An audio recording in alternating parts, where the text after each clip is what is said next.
Hey yo, what's up guys? This is RSQ here and we are back. So today, meron akong panibagong tutorial na gusto kong i-share sa inyo. Alright.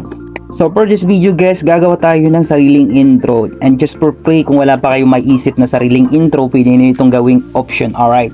All you need to do guys, open natin yung Google Chrome. And then, i-search natin yung panzoid.com. At pagkatapos nyan guys, wait lang natin mag-loading hanggang sa makita natin yung interface ng panzoid.com apps. So, marami kayong pagpipilian ng mga template dyan guys. So, yan yung i-search natin, panzoid.com creation top. Alright, so since na-open na natin yung interface, so napakaraming template na mga intro dito. So, pili na lang kayo kung ano rin dyan yung gusto nyong i-edit. Alright, so ito yung napili natin. So, open nyo lang siya guys. Then, wait natin mag-loading. And, panoodin muna natin kung gusto nyo ba yung mga templates dito. So, marami kayong pagpipilian dyan guys. So, kung ano yung mga related sa inyo, kagaya ng mga sports, tutorial and tricks. So, ganyan guys. So, watch nyo muna kung gusto nyo. Then, dito sa project guys, check nyo muna kung papalitan nyo ba yung resolution. So, yung recommended ko dito guys, so 1080p. So, pwede nyo siyang palitan ng 720p or nasa 2K or 4K resolution.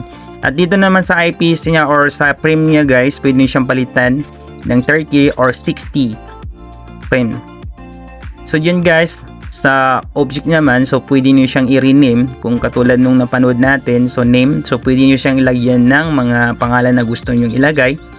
So ganun lang. So same lang sila ng pangalan katulad ng linagay ko dyan. Alright. So ganyan yung kadali guys. Then check. So check nyo muna guys. So panurin nyo kung nag-attach pa yung linagay yung pangalan dyan. So makikita nyo rin dyan guys sa screen. At mapapanood nyo kung okay na ba yun. Alright. Ganyan lang kadali guys gumawa ng sariling intro dito. So pagkatapos guys. So by the way guys, take note pala yung mga background music dito. Minsan palitan nyo rin kasi minsan nakaka-copyright yan.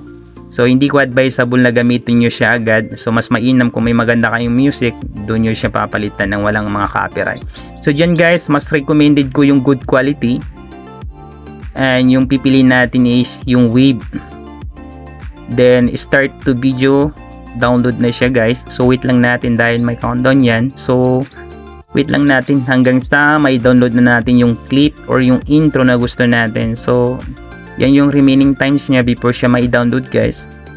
So napakadali lang naman, wait lang natin siya. Alright.